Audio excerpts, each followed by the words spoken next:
Hello, everyone, and welcome back to Cat's Agenda. My name is Katrina, and I'm your host. And today I would love to introduce an amazing woman, Nadia, also known as Motivation with Yaya. And we're going to talk a little bit about her journey today. So tell us a little bit about yourself. Thank you so much, Kat, for that introduction. My name is Nadia, and I am known as Motivation with Yaya on social media. I've always had a thing for motivating people. I didn't really know that I was a motivator, but everybody seems to gravitate to reaching out to me for motivation. And Your energy. yes, definitely. I am a very energetic persona, and I'm very open, very transparent, and I like to share my journey on the trials and tribulations that I've been through. You never know who it might be able to help on their journey as well. So I love that so much. And you went through a lot in your life and your journey. So we want to tap into that a little bit and let the audience know like who you are, what your motivation is, and how do you, how you got to where you are today, and just share a little bit about what you've been through. Sure, sure. I think that to start off with, in the last 3 years ago, we had a really devastating house fire. And that is, there's things in life that mark you. So for us was before the fire and after the fire. So there is a Nadia before the fire and a Nadia after the fire. Right. So that is a very defining moment in our lives. I am a mother of two beautiful children who are kind of big already, but they're still my babies. Of course. I'm very family oriented. I live in Queens, New York City girl.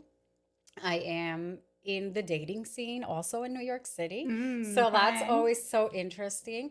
And I feel that sometimes my story is not as unique. I think that there is millions of single mothers doing their thing every single day, and there's millions of people who have been through traumatizing events like a fire and losing everything and all that. And I'm just kind of here to say, this is how I dealt with it. Maybe something that I say can resonate and help the next person. Absolutely. So I like to share. I've always been very open and sharing my experiences, not because I want to tell people what to do, but I'm saying this is what I did, it didn't work, or this is what I did, it did work, and maybe it works for you. Right.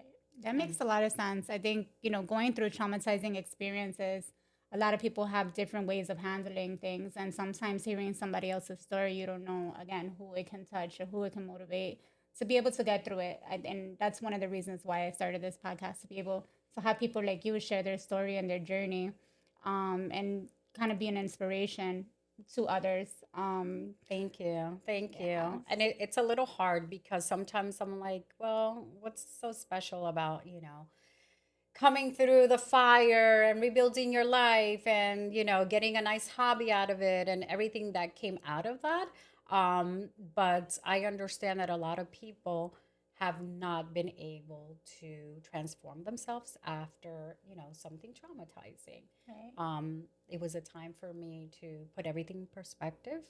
Trauma helps you put a lot of things in perspective, and a Absolutely. lot of those things are kind of shying away from relationships that do not serve you anymore, shying away from a lot of activities and just things in general because you need to put a balance in what is really important. And when the fire happened, the children were the more important. And I'm going to say children, guys, but my kids are all past the age of 18. Yeah, they'll Um, always be our babies. they're always been my babies. I think that making sure that they were okay, being responsible for somebody else's happiness as moms, I think that that's very important. Um, but things really were put into perspective. My relationship with my children, our family, that became very much stronger. I always love saying this story, but especially when my daughter, with the fire happened, she was about 16 and she's a teenager. She had her own room. My house was a party house. Everybody came on the weekends, everybody slept over. It was, Christmas, all the holidays, pool parties. That was the it house. And I that became my identity too. Hey, you have the nice house, everybody comes to you, and the it house. And I felt I put a lot of work and all my money into it. Right. And then one day everything was gone.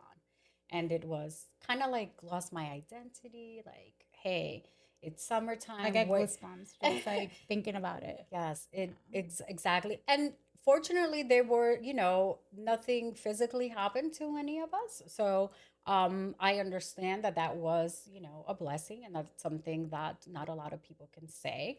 Mm. Um, and it was hard too, because at the same time, it's hard because you feel guilty. Why am I upset when, it could have gone a lot worse?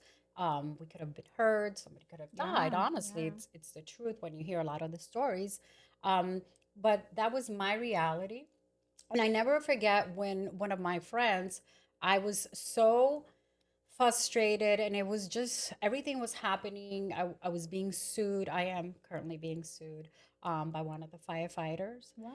Exactly. My insurance company. A lot of things happen. Um, and I just felt like, okay, like it was one thing after the other. Yeah, like when it rains, it pours. Pause, exactly. And I remember that for Thanksgiving, the fire happened like in August, and Thanksgiving, I get a knock on the door.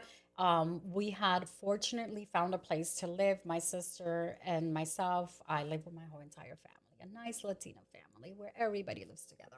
Um, and I got summons like, hey, you're being sued now as well. And I just lost it mentally. I was just like, that is it. Like, it just felt like I was drowning, and there was no way of me coming out of this. Wow. And I think that a lot of people don't agree, but I think that there is a time in your life where you have to ask for help. And some of that help might be that you need to speak to somebody who's, a therapist, or somebody that is more trained, because there's just a certain amount of advice that your family and your friends can give Right. you.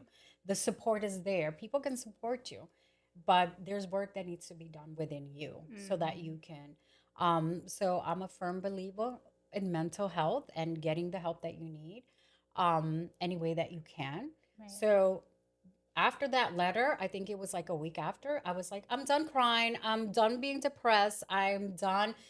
Like, I lost so much weight, which I was not I was not That upset wasn't a about that. bad thing. I was not upset about that part. But I was just like, I'm tired of it, and I need to do something about it. And in my own way, I started to crawl back up. But definitely everything was in perspective. I wasn't wasting that much time in social media, just scrolling on Instagram. I was so active on Instagram, just with like a lot of nonsense. But again, that was my outlet. There's nothing wrong with that. Right. It's entertaining. But I didn't really care anymore. I didn't care who was going out with who broke up, and going to the rabbit hole. Hey, she deleted all her pictures. I was just not, other people's, problems that seemed a lot smaller in comparison to like what I was going through Right. and how I was feeling. So I felt like a little disconnected from people as well, because even though people wanted to be there for me, I felt like I was going through something that only I knew how to feel. And then again, I had my children, and my children were depressed, and I've never seen my children depressed. So I'm like, hey, I need to do something about this. Yeah. It's It's a about, trickle effect too, because if exactly. they see you being depressed, and it makes them also feel like it's not a good It, feeling to have, you know? exactly, exactly. And out of all that, I'll tell you a funny story was that, we all had always our own room, the it house. And then it became that we lost everything in one day. And then I had to share a room with my teenager, and the room was this big. How old was she at the time? 16. So imagine sharing a room with a teenager where, she was still like my friends and wanting to go out, and me being like, no, where are you going? So we have always been close, but that wasn't our like closest time during our relationship. Right. So she was like, why do I have to share a room with you? She thought that my son and my nephew, who are should be sharing a room, and not her and I. But as a mom, I knew that that was the right thing. Right. And it's hard because you're making a decision, and now your child who's been to trauma, And now I have to like tell her now you're sharing a room with me. So I'm sure that was, that she felt a certain way and she was really upset for a couple of weeks. And then it blossomed into like a very, very close And relationship you that guys we have have. like TikTok videos. You Yeah, guys so are like besties. I know, and everybody definitely reaches out to us, and I have so many moms reach out to me and be like, "Okay, I see you and your daughter are so close, and she trusts you," and that came through that experience because we did share a room, and again, she's always been larger than life, and that's how I like it. That's how we raised her. And I've been a single mom, but I don't consider myself a single mom because I've always had a big, big village taking care of Support my child. system. Yeah. So I have a huge support system. Yeah. My mom, my sister, her brother, everybody um, is involved in raising our children. So Takes a village. exactly the word takes a village. So um, so she was just, we had this small room and I had to she wanted a full size bed because she had a full size bed. So I go and I buy her a full size bed and I buy myself a twin bed. My child is 5 feet tall and like 90 pounds. I'm fuller, thicker, very curvy Latina in a little twin bed sitting here. And I was just like, okay, like trying to make the best out of the little room situation. Right. And then it got to a point where it's funny too because sometimes we would just get on each other's nerves and I was just like face the wall and like give her my back. And it came to a point where she was like, can we just get rid of your bed and let's just share one bed? Aw, And I was like, absolutely not, because I need I need my my space. space. And this is when, as a mom, and I learned this like 10 years ago, I was not always a mom that allowed myself to give myself, that extra care that I needed. And I never forget, I went to it was like a women's event, empowering event. And this is why it's so important because you never know what you're going to say that can positively affect somebody. Because I remember one of the women in the panel, and I don't know exactly what she was saying, but she said it's okay to take a break. It's okay not to come home right after work because you want to go do your nails or do something for yourself for self care. And it was like, that is true because it just, those little things that are non negotiable for me. I do my self care every night because my self care is something so simple. And it's when I come home from work, I do a very, very hot shower. Nobody can interrupt me. And I use all of my good products that I love. I am obsessed with perfume, with fragrances, with creams. And that That's why is, you look so young and thank you, thank beautiful, you. flawless And they skin. can't even smell me, but I am smelling amazing. Yes, Thank you. yes, I Thank you, Katrina. agree. Thank you. But I do little things. And once you learn, it doesn't have to be going to a spa every week, getting a massage. It's little things that give you like that aha moment and for you to be selfish with that little time Yeah. that you give yourself. So I did, have some type of boundaries when I told her, no, we are not sharing the full size bed. I am staying on my little twin size bed because when I am, when I've had enough, I want to be able to turn around and face the wall and give me my timeout time. So, Right. yeah. I think, going through these experiences, like I said, it kind of like, first of all, you realize who's really, you become isolated sometimes. And, it's really just you worry about your kids, your safe, their well being. And then, going Yeah. back to worrying about everybody else, sometimes you forget about filling Hmm. up your own cup or being, Yes. being making sure that you're in a place where you can be Absolutely. strong and Hmm. doing those little things of self-care. Yeah. Sometimes we feel guilty, like Yeah. when my kids were younger, I had the Yeah. same kind of thing, like, oh, I have to do this, I have to do that, I have to make sure they're good. But then it's like you kind of run a little bit dry, so you have to make sure that you fill your cup up and do the little small things of self-care. And Yeah. I think that's super important. Yes, absolutely. And that guilt that we have, especially moms, and I'm not going to say that I'm the type that would be like, if I have a doctor's appointment, but there's something, that has to do with the kids or the family, something that I'll be like, okay, I'll just cancel Right. because that's who we are. We're Right. givers. And that's just how, but definitely, putting yourself and understanding that you need to make yourself a priority is Absolutely. definitely something that you need to, it's a work in progress, a Yeah. work for every day in progress for all of us Right. moms. Yeah, it's never easy being a mom or even a dad, single dad. Or I mean, I know other Or people a can relate. caregiver. I Just a think that a caregiver lot in of, general. exactly, to be able to care for other people and all that.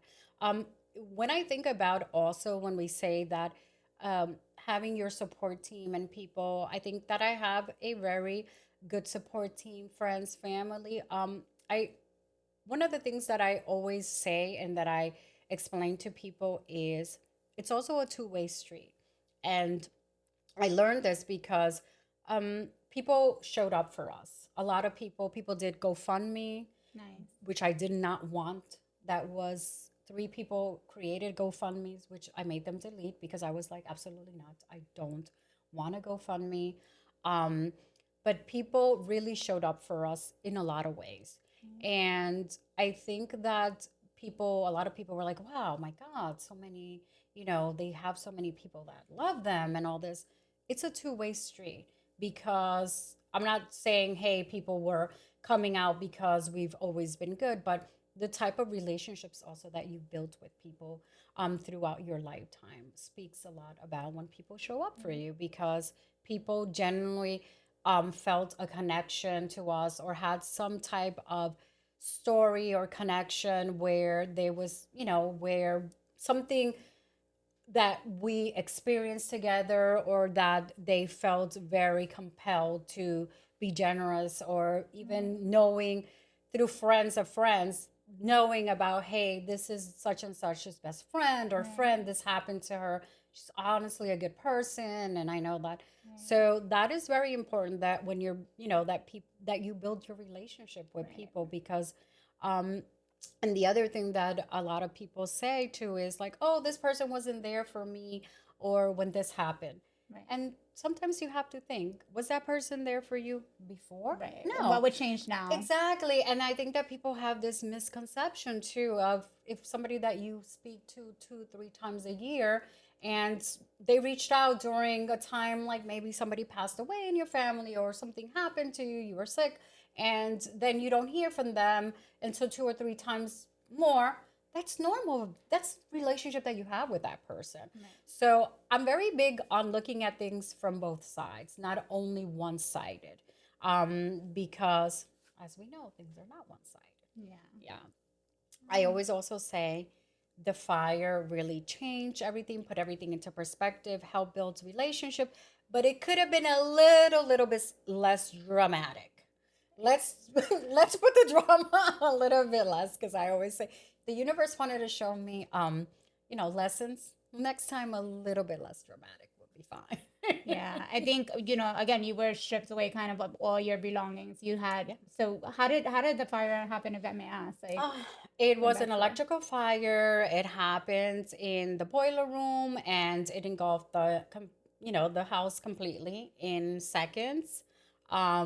We were actually Elizabeth and I were the day before in LA because I was going to open a online clothing store. That never happened due to like I just could not function after that, and a lot was lost. Where I was just at that time the my headspace wasn't there So to you do were on that. vacation and coming back So from vacation. exactly, and we had done a layover in Massachusetts because we were going to pick up my dog, um, and that's another story too. My dog of 17 years, we go to pick her up, and I had like pneumonia. I came back with pneumonia. I'm getting ready to come back to New York, but my mom is like, you need to get dressed because I'm taking you to the ER because you're just like really sick because I was so sick. And then my sister called me and that was it. She said there's a house fire. And when they say a house fire, visually all you think is like, oh, something is burning, a pot is burning in the stove. That's Oh, my hair is that's stand up. that's what you It's that's what I thought. Like, oh my God, a pot is burning on the stove. The kitchen is gonna be done. Like, and she said to me, no, you don't understand. It's really bad. And my nephew and my son were the ones who were home, but my son was went to work extra early, and my nephew was still home. Oh my And my God. neighbor was the one who actually saved him because she broke windows, she Oh screamed, my goodness. and then he woke up, and when he woke up, the house was full of fire, engulfed. It was already, and she said that he was such in shock that he just stood on the door, and she was pulling him. My nephew's like Oh 6'2", and she was just like, he was in such shock, and she was just pulling him, and then nobody knew who was at home, who wasn't home. So a lot of us live in the house, right. so nobody knew who was home. She kept yelling my name. She's been my neighbor for 15, 20 years, so she already was calling my name. And then she said when she opened the doors that the firefighters were there, and then my nephew was pulled out, but everything was gone. Like we had nothing, like So you're nothing. coming back from vacation. So we drove back. We drove back from Oh Massachusetts to my New York. God. We made it. And then the Citizen app is putting fire at such and such address, but they had one house down. And then my daughter's friend is calling saying, "Hey, are you guys okay? There's a fire next door." And my daughter's like, "No, it's my house actually," because the Citizen app had like put the wrong address. And then my sister tells my mother, she didn't know that she was on speakerphone. She was like, don't tell Nadia, but the house is gone. Oh my And I'm just like, so my mom at that time was just like, okay, she gave me like she gave me like something to like calm my nerves. So I was just like very like calm, but like God. It didn't hit you yet. it didn't hit me. And then when I got in there, I was just like, oh, everything is gone. Like, okay. And the firefighters leave, everybody leaves, the fire marshal, they're like, you have to board up. And then we're just standing, everybody came, my friends, family came, and then we're standing there. We're like, where are we gonna go sleep? It's like nine of us. It's my sister, my nephew, my son, my mom, my dad, all of us. And we're just like, okay. And my sister called a hotel, and they're like, okay, 2 rooms. And we stood at this hotel, and we stood there for like 3 days, and then it was the US Open, and they're like, oh guys, you need to move because it's the US Open in New York City, and there's no hotels, and the hotels are like $600 a night now, so we had to like kind of relocate. So in that moment, I remember that night I'm there sleeping, and I'm just like, my house burned down. My house burned down. Like I thought that I was sleeping, that it was a nightmare, that it wasn't. And I didn't know. I didn't know anything. I didn't know about the insurance. I didn't know about what my next steps was going, what they were going to be. And my sister and I, the next day, we went back to the home. We got an adjuster. I don't recommend that, but um, they also, they took us then the following day to the person that was going to rebuild our house. And then we were told at that time it's going to take about 2 years. Two 2 years. years. And we're just in this hotel room, like, how do we do this? The mortgage was due, so the bank is taking out the mortgage And they don't money. care if there was a They fire don't or not. care. And we're just like, oh, and now you have to pay for this new apartment. I didn't know what my insurance was going to cover, what was happening. And then things just hit you all at once. While I have a real job. My sister had a job. My dad had a job. The kids had school, and I Right. didn't realize, like, hey, everything keeps on happening. And I think that that's one of the things that really hits you hard when there is a traumatic event, is that everybody's life and everything continues. And now you have to see how you're going to fit yourself in the everyday life to make it work. Yeah. And people can't stop, the bills don't stop. Con Edison wants everybody wants what they need, and they're not nobody's stopping because something happened to Right. you. So you need to figure it out. And you don't have time to feel bad for yourself. You don't have time to cry and be depressed about it. I mean, you give yourself that time, but it's kind of like stolen, robbed time Right. from your family that needs it and from getting everything that needs to be done. That's So, that's yeah, very that's a lot. That's yeah. a lot to I, carry. yeah. I used to go to work like a zombie. And then I remember my daughter was going to high school and we used to take the bus. And then it was so strange because at the beginning we were just like zombies walking to the bus and we were just like and thank God we did get an apartment like within a week. We made that happen. And yay to my sister and I because we were just like we and just deposit, first month's rent, realtor fee. And we're just like, okay, I mean, financially, I don't know. I'm a single person in New York City. I don't know. I pretty much live, paycheck to paycheck. Yeah. And I know a lot of people do. So to have that type of, You guys did it in a financial, week, exactly. which And is a I'm blessing. exactly. So we're just like, we had to get everything in place and get an apartment, and we got an apartment that fit all of us, that was in within the budget. And then we just had to go to school and work, and we were just like robots, just like walking to the bus. I remember walking to the bus with my daughter, and then it became like kind of I guess we were using humor like to whatever, because we were sitting in the bus and we were just like laugh throughout the whole bus ride, because Sometimes that's the best therapy, we were laughing. just like making fun of ourselves, like our house burned down, like what, like, and we were just, we made it the best situation as much as we could. It didn't happen the next day or that same week or month, but eventually it happened. Yeah. And I think that everything is a step in a process, and you need to understand that when you have to pick yourself up and when you have to ask for help when you can't. Because I was so proud. I would never ask anybody for money or for anything. I'm a very proud person. And this was like, universe said, oh, you're a proud person. We're going to humble you down to the lowest. Sometimes that does need to happen. I mean, not that in that way, And right? less Like dramatic again. less I dramatic. tell the universe, let's do it less dramatic for You the want to life show me lessons. something? For the life Not so lessons, a drastic. little bit less dramatic. Let's not just have to burn the whole house. Let's just have little, like, Right. little susticos, but let's not be so dramatic. But it had to happen. Yeah. Wow. So rebuilding from that, how long did it take you to get back into your house? 13 months.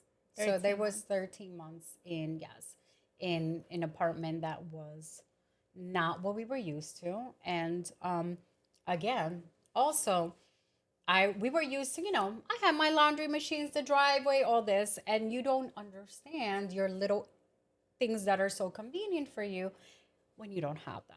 And then again, it goes back to like, oh, I feel guilty saying anything or complaining because I don't have washing machines. There's people that are practically homeless. Like, why am I? And I was like, this is my truth. I have worked very hard with my family to have a house that has laundry room.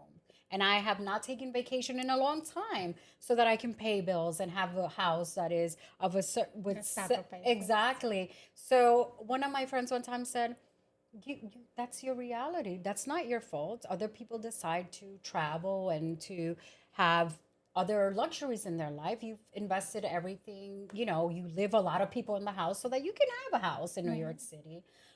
So there's always like a guilt too. Like, do I feel super bad for myself? Oh, because I don't have parking, or like, but the everyday, it was just everything was piling up. It was a lawsuit. It was dealing with the repair of the house. It was dealing with the new living arrangement. It was everything piling up. So little things to seem bigger. Right. But they're your truth, and they're your, things that bother you. And it's okay to be kind to yourself and say, hey, I don't like this. And I, and be upset about it, and then move on from it. Right. Right.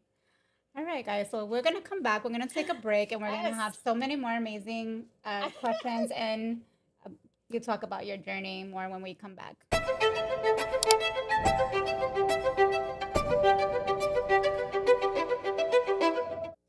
Hello, everyone, and welcome back. We're here with Nadia, also known as Motivation with Yaya. We were just talking about her experiences, and you had said something earlier that resonated with me, and I wanted to like touch base on that. You had said the before Nadia and the after Nadia, like the before the fire Nadia and the after Nadia.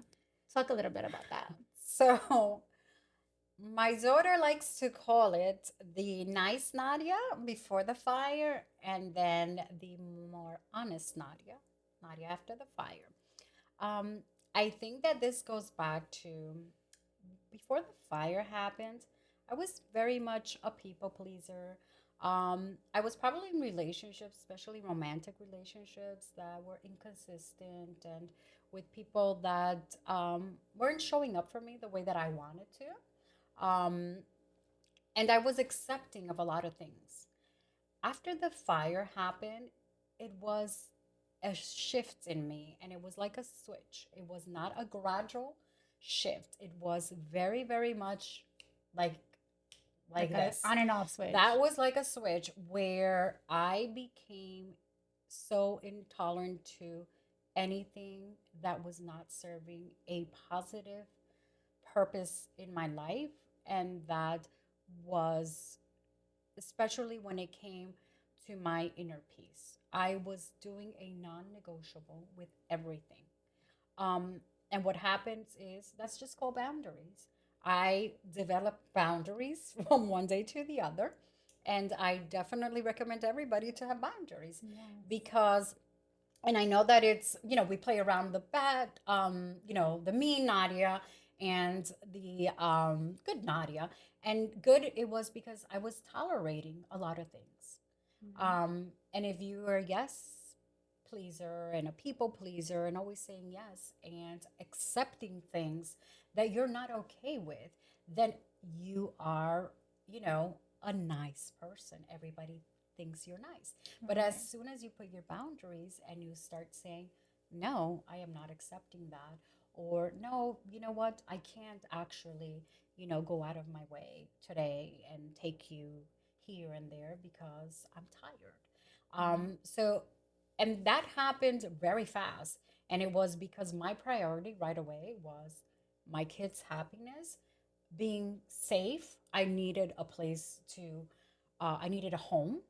And I was not entertaining anything or anybody that did not consist of me rebuilding my life physically, financially, emotionally. I needed to build my life and my home again for me and for my kids. And if you were not the person that was going to be there emotionally or that you were going to be supporting me in a positive way, I just didn't have any tolerance for it. Yeah, you put up kind of like this.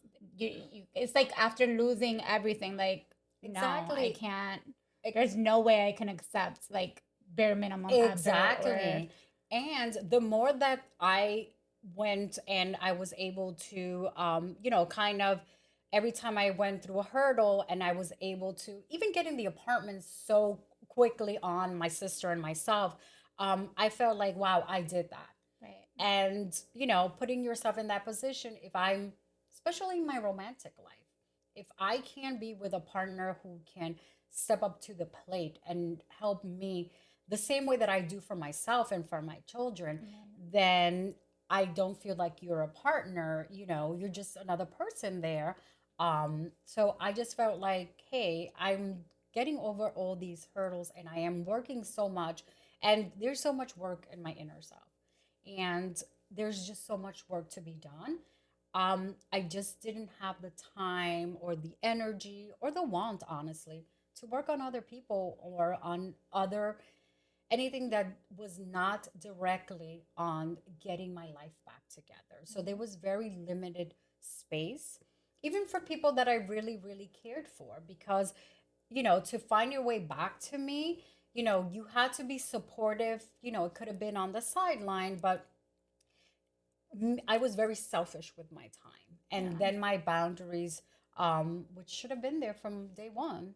And I just became and I got stronger. It's just practice. And everybody can, you can build boundaries. You don't have to accept what you can be in a relationship or accept something, yes, have accepted it yesterday and say today, as of today, I do not accept that behavior. I don't accept that any longer, Yeah. because there's always a day one. And I'm giving you permission to go ahead and do that. Whatever you want to do, take today and take this as your cue.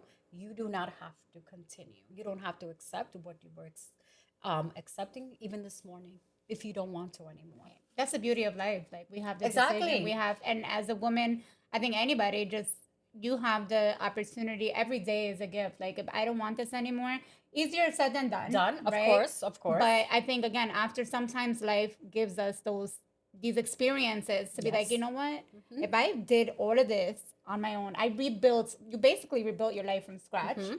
right? Yes. And then it's like now dating, how you approach it, you look at it differently because it's like, wow, I just Absolutely. went through, I lost everything. Yes.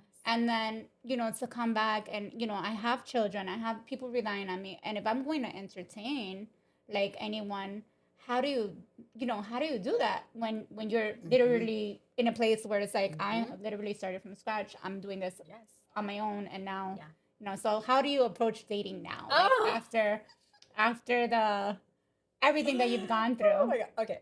My favorite subject is dating. I love it too. Everybody that knows me, especially women, always like to speak to me about dating because I have very, I don't know if they're controversial, but I have a way of looking at things very differently, than a lot of people. Mm-hmm. And I think a lot of times men hate it. But You're only real. yes. But I would say, just as you said, I gave it all. I was on empty, and then I filled up my cup. And one of the things is, and it's funny because I just posted this on my Instagram before coming here, and I said, "Hey, for 2026, we are not downloading dating apps. We are downloading podcasts. We are downloading self motivational everything. We are downloading manifestation. We're manifesting and we're downloading anything that's going to make us a better version of ourselves. We need Yes. to stop working on other people.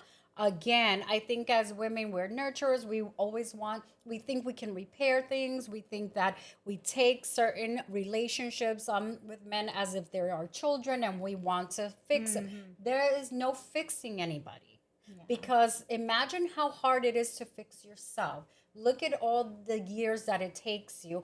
Even if you want to do a diet, do you see how hard it is to be disciplined on going to the gym, on doing Right. certain things? And then we're asking somebody who doesn't have an interest in doing this, by the way, change this for us. So we need to stop trying to change other people. We need to work on ourselves and give Right. ourselves all those tools that nobody can take from us so that if we are fortunate and find somebody who we feel that we're worth being in a relationship with, that person is worth our time and is a good companion, even if things go south, guess what? I still have the tools on how to repair myself from this heartache or from this, from being betrayed, from going, going now to zero, from feeling, just horrible about myself. Right. I have the tools because I've invested in me too. Is it going to hurt? Of course. It's It's only natural. exactly. It's a process,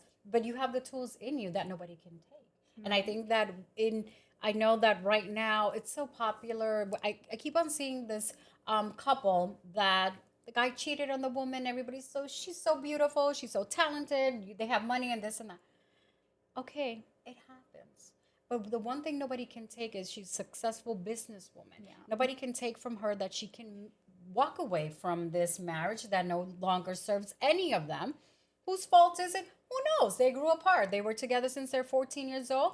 Things happen. Right. I don't put the blame on anybody. I'm just saying, at least as a woman, if you're investing in yourself that you can support yourself, then you can say goodbye Rebuild. exactly and set yourself up in a way that when these things happen and life happens, we already Right. know this. We had a fire. We already know something is always going to happen in life, but that you have the tools that nobody can take from you Yeah. and invest in yourself because that's the only thing that we can invest in that nobody can take from us. I totally I can feel that because I've Mm-hmm. been there, That's and sweet. I think the biggest motivation for me was like, making sure that I can be in a position after. being with nothing, because I've been there too. I didn't lose my house with a fire or anything, but But being in relationships and mm-hmm, giving everything and leaving with mm-hmm. nothing and starting all over, I had at some point was like, no, you know what? At this point in my life, it's like I have standards now and I'm going to build for myself so nobody can take it away from me. Yes.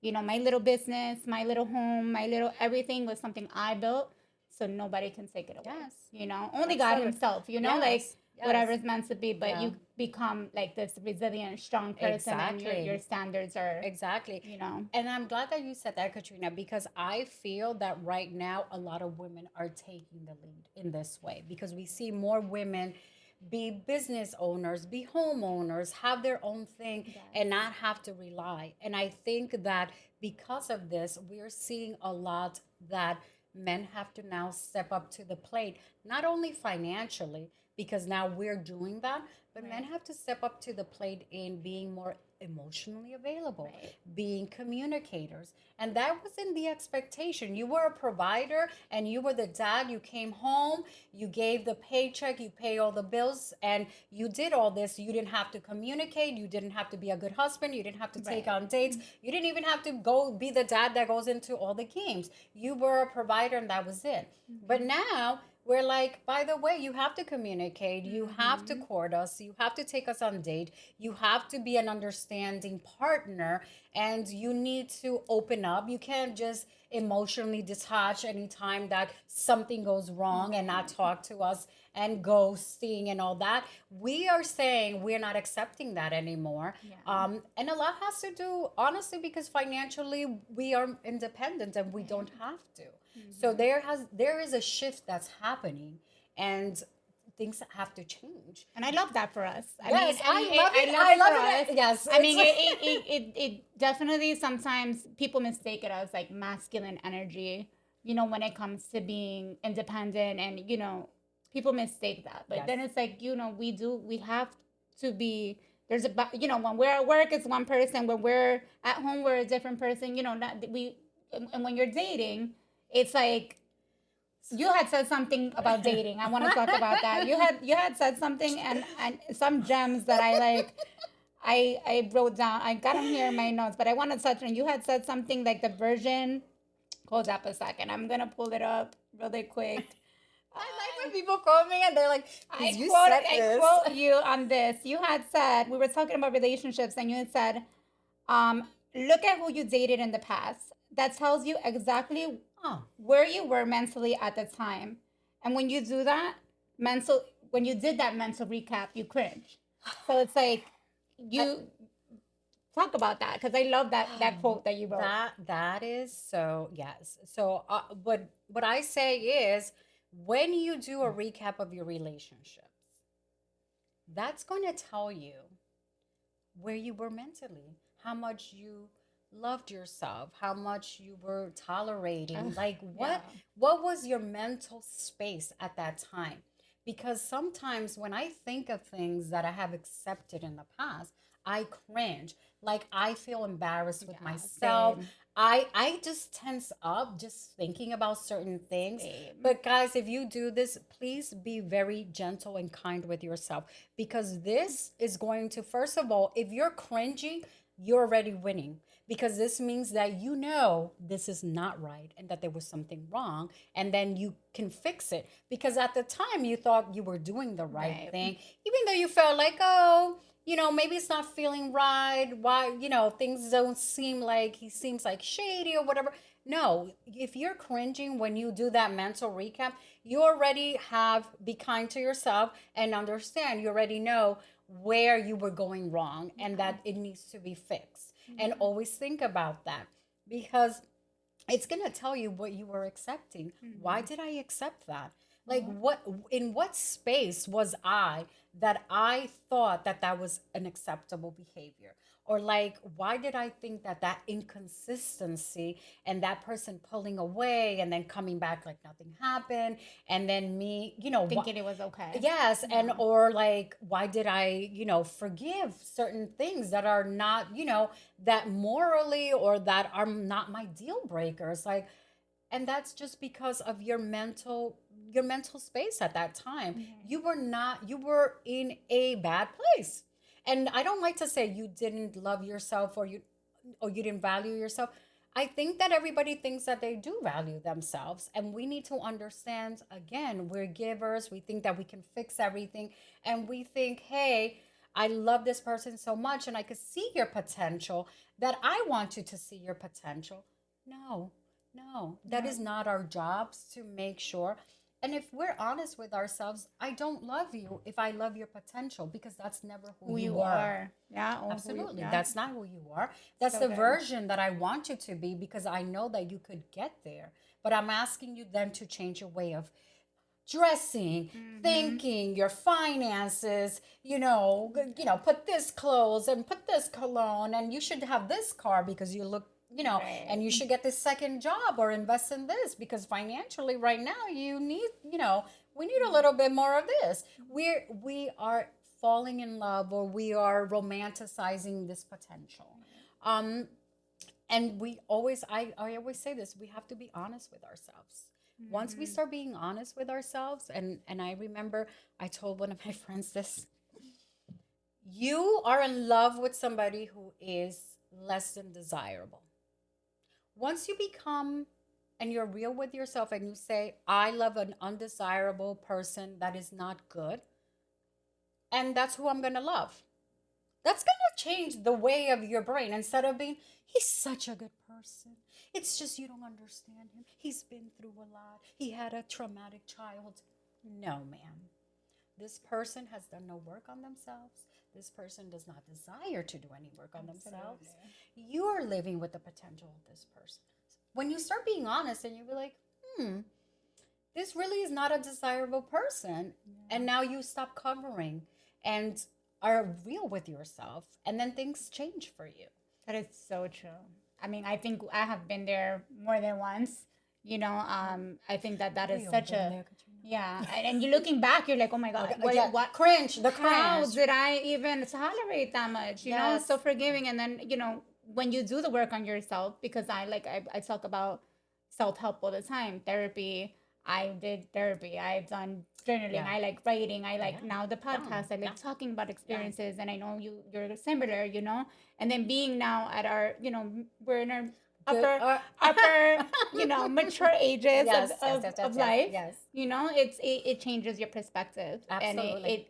it's sad that we had to learn it so late in life, but the blessing is that we're here and Yeah. we're able to voice it. And I And love when you say learn it late in life, because I feel that, and social media right now, this podcast, this is, anybody at any age can listen to this and learn from it. You don't have to be our age, but this is things that I try to teach my daughter from early on.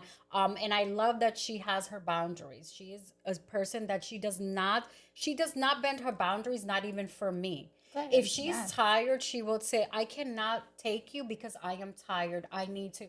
And I love that, because that's who I raised, and that I want her to be like that, yes, because I felt like I say it like this. I feel sometimes that I started playing Monopoly, but I didn't start with the money that everybody starts, you understand, kind of in a way. mm-hmm. Like, I feel like I went through Go 20 times and I didn't get to collect any $200. And I feel like that happens to a lot of us, where we Right. are starting kind of late on, with these tools. And I think that is important, what you're doing here with your podcast, what I try to do with my motivation. And it is for all ages. Yeah, Take this information and understand, you don't want to be, a certain age and still be going through boy drama. It's not cute. right.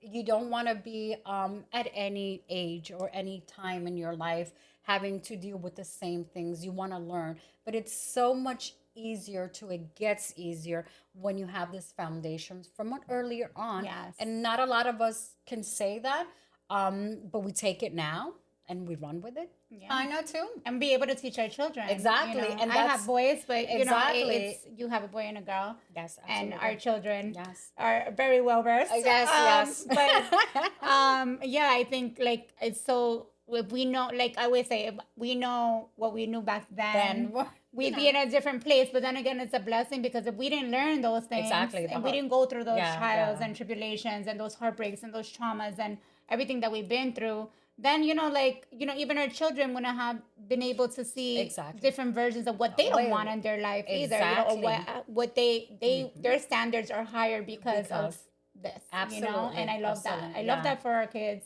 I um absolutely, and that's what we want. We want our kids to be better versions of Absolutely. ourselves, like a Yes. million. One thing that you did say, when the masculine and the feminine energy, and I always talk about this also a lot, and it's that I understand women now, especially now that we own our own homes, we pay our own bills and all this, that we are, like you said, in a masculine energy most of the day. You go out, you're a businesswoman, you deal in the streets, you are with the public, you deal with customers, you have a lot of different roles, and you have to be a mom to Yeah. boys. That we are so much in our masculine energy so long. And I think that it's hard. I know that a lot of times male partners say, "Hey, you women are so aggressive now. You guys are so," and it's, you have to understand that we are expected to be in our masculine energy because we need to pay our own bills, and if we ask for help, we can be seen as gold diggers, or Oh yeah. as women who want to be maintained, all this. But we have to be in our masculine energy all the time. But then we need to be in our feminine energy. So when we're with our partners and we go on dates, I have to be this feminine and, show up looking glamorous, smelling delicious, looking, my hair, my nails, everything has to be Yes. feminine. Hmm. So I have to change this. But these changes can't happen. It's not a switch like my change was, and it's hard because we right now have to be in feminine and masculine energy, and then that has to be switched. And what happens is, when I'm with a partner and I have problems at home, like, hey, my roof is leaking, and I'm just there, and I'm with my partner, and I'm just thinking about my, leaking roof, or Right. like, hey, the trash needs to be taken out today, or you know what? Why Right. did my water bill come out for $400 this month? Like, what is, and I'm with my partner, and I can't be in a You can't feminine shut off. energy Yeah. because I can't shut this off. Now I'm in hustle mode because I'm in a masculine energy because I Yeah. have to resolve these issues. And you have a lot of men that, if you come with these issues, they don't want to deal with those Yeah. issues because, again, you're a gold digger. That's your household, or these different ideas now that we have, where people want to be doing the 50-50, the sharing, Yeah. and all this finance that gets so incredibly sensitive subjects in dating nowadays. But I can't be in my feminine energy, especially if I'm intimate with you, when I have masculine, when I have to be in Right. my masculine role 99.9% of the time. Oh. So that shift is very, very hard for us to Mm. be able to juggle and then maintain, and I know men want us in our feminine energy, and you Right. have You to want to show provide. up. They want us to show up beautiful, everything, Exactly. And I and being your best, the best. exactly. And you have so much going And on the thing already. is, if you want me my feminine energy, you need to be the provider, you need to be the protector, you need to be that. Give me the space so that I feel The feminine. safety. I think it's Exactly. it's just that having that safe space where it's like, yes, I if I have an issue, how can you be of serve? Not again, and if that person has an issue, we can't. We have to be a balance, right? We're gonna be there for them, but at the same time, for us women, it's very difficult when you're carrying everything, and then you meet someone, and then you're Yeah. like, okay, we're gonna go on a date, we're gonna have fun, we're gonna this, but then the reality sets in, like when you have problems at home and you have things, and you don't feel safe enough to be able to confide in the person that you're sharing your Mm-hmm. time and your body with, and all that Mm-hmm. stuff. So then you become a different. Again, your standards become, you're like Exactly. that switch turns on, and you're like, all right, this is Yeah, not for me, exactly, or exactly. you And know. and I see a lot of men too, like, oh yeah, like it snowed today. Oh, you shuffle your driveway? Did you shuffle? Yes. Oh, oh my God, you're so independent, this and that. It's so It's so beautiful. It's so it's so nice to see, right? Like, and I hate the feel snow. that more and more, more and more, it's becoming like a safety way of, good for you. So Right. I don't have to step up. Yeah. And if I'm here doing my masculine and being all that, then you're not providing that safe space for me to feel like I can be a woman and that Yeah. you're doing the things that, that maybe are harder for me. I can do them. I surely can do them. I also can pay somebody to come and do it for me as well. Mm-hmm. But I want to feel that you're taking care of me and making me feel that you have me, even though I know that. I want to feel like I have a protector and that I have somebody that is going to be, helping me take care of things that I don't want to do. I don't want to shovel snow. You Me probably, neither. That's the exactly. bad part of what I hate about being single is shoveling the car. But thankfully I have boys. They always help me do that. But like Yay for it's boy yeah. mom side. Yeah. But even with that, sometimes I think to myself too, like my kids are Mhm. so good to me. My boys are like they both treat me like a queen. So for You me, done good. now it's like even dating, like my kids treat me a certain way. That's a caliber that they have they have instilled in them and the way they treat me, and I'm gonna tolerate less from a man that Exactly. oh, And that's something that I deal with too because I'm very close with my family. My family is very supportive, especially my dad. My dad is very traditional. He is pays for everything and he's the provider and he's the one my fixing stepdad everything. too, the same way. Exactly. And then I go into a relationship or when I'm dating and I see a guy who's taking 20 naps and who just, is just like there and not really hands on. And then my whole perspective and how I'm wired to think that, that's masculine things to me and things that to me I look for in a partner, then you're lacking them. And I just say, look, there is dating potential for everybody. There are people that are okay with certain things. There are people that are okay with 50-50. There are people that are okay with a partner that's not a provider. They're not used to it. They're okay. That's not me. And don't ask for my opinion because I'm going to tell you that's not for me. That's not how I grew up. And that's why um and I have other qualities that are, that people might say, hey, that's not the partner I'm looking for. I want but at the same time I can support my own self and I have my own things. So I not the partner that you need to take care of everything, but I want to make sure that you are willing and able to, Yeah, because I want to feel that safety net. that's safety. Yeah. And a man is either a provider or he's not. And those are things that you can't fudge because the man who's not a provider will act like the provider and that only lasts, if you need to know, it lasts about 3 weeks. And if you're lucky, Three about three weeks. months. And that is the time frame because we want people to be what they're not. And we can say, hey, I don't want him to think that I'm a gold digger, that I'm this. No. I've been there. If it's, I never understand this when it's not a flex lady to take it all on and not to ask for help from your romantic partner. It's not a flex because the bottom line is that when you take it all in and you do everything, you become burned out.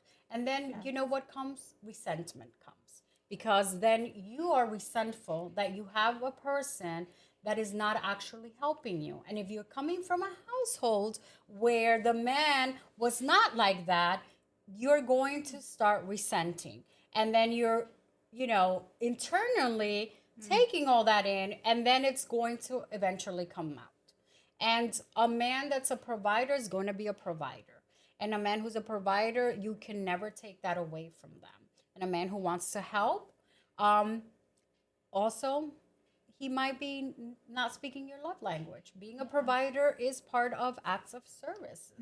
And not everybody has. I recommend everybody read that book, The Five Love Languages. I Yes. think that everybody, if you're in a relationship or if you are single, you need to read this book because we need to understand what people's love language is.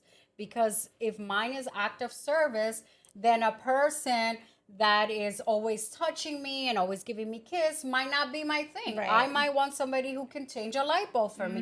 You came and you shoveled my driveway. In my eyes, you don't have to do anything else for the whole month. Yes. You are on my good side because act of service. If gift giving is My love language, you can bring me a box of chocolate. Wow, you went and you remembered that I like, Yes. X and Y chocolate. Good. A lot of people get the gift giving twisted when it's the love language because people think It has to be. it has to be hundreds of dollars. Yeah. No, it could be simple things. Babe, I send you a taxi. This lift yesterday because it was snowing. The lift cost $7.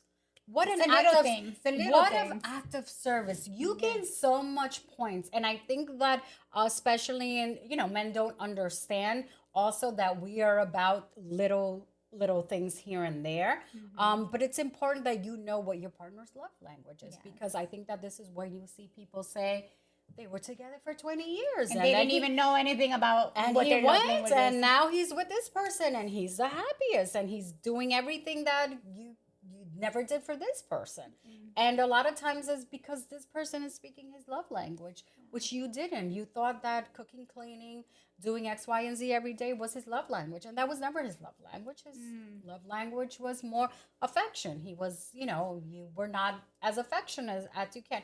The good thing about this book, too, it helps you and it tells you, let's say you're not a person that's super affectionate and your partner's love language is affection. It tells you little things that you can do to get there, Balance because it I don't and want to know that I don't talk my significant other's love language. What am I going to do if I'm like a stiff person? I don't like touching, I don't, and now you're telling me this is what your love language is. The book helps you, so the book will that's definitely good. It's like a roadmap. I think reading also, definitely. and the other book that we were talking about the other Men are from day. Mars and women are from Venus. That's I never read that one, but Let Them by Mel Robbins. Oh, let them. Let Them is another one. Like I think that Such a that's good such a book. good book. Because you get in this space where it's like we always trying to change people or change their minds or make them see our value or whatever it is that we're trying to you know Yeah, get into exactly. that. And one of the things about the Let Them too that I felt that she does go into seeing people's other perspective too, because there was something that she mentioned about her mother not saying initially that with her partner, and Mel Robbins has been married for like what 30, 40 years, Mm-hmm. and her whole family loves her partner, but that the mom wasn't as happy. And she goes into detail once she talked to her mom. Her mother wasn't happy for him as a partner, not because she thought that he wasn't a good guy, but it was because she understood that they were going to move, hundreds of miles away. Yeah. And she goes into the let them theory to help you also understand. We tend to think that things are so us, us, us. You don't like, oh, me, but also to look at other people's point of view and kind of understand from this point of their point of view, because it helps you then have like a broader understanding of the whole picture. Yeah. Excellent book. I love everything But it about it. also makes you realize like you can't there's things that you can't control. Out You of have to your let people you can only control what is in your power, what is within your means, what is it your capability to control whatever goes on around you. Sometimes it's out of our control, right? So you gotta absolutely let if you're this way, then I let you be. You know what I mean? exactly Or and so exactly I think that we love a lot of the same topics when it comes to like books and dating and all this great stuff. But definitely we're gonna definitely. take a break and we'll be right back.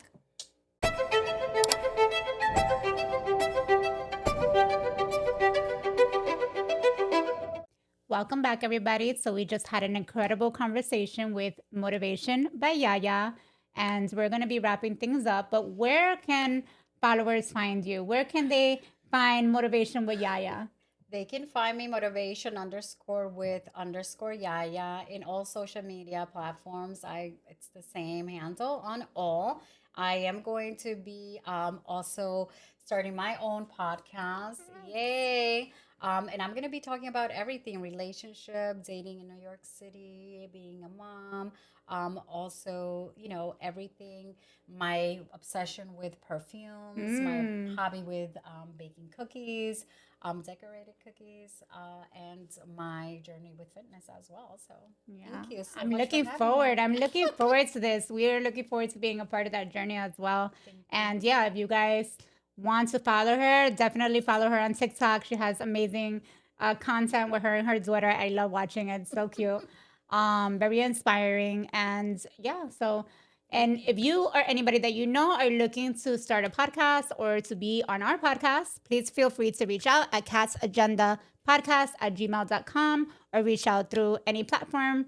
And yeah, I think that's it. Anything else you want Thank to share you with the so audience? much. Thank you guys so much. Remember, for 2026, we are working on ourselves, Yes, on yes. things that nobody can take from us. So work on yourselves. Period. All right, Period. guys. Until next time.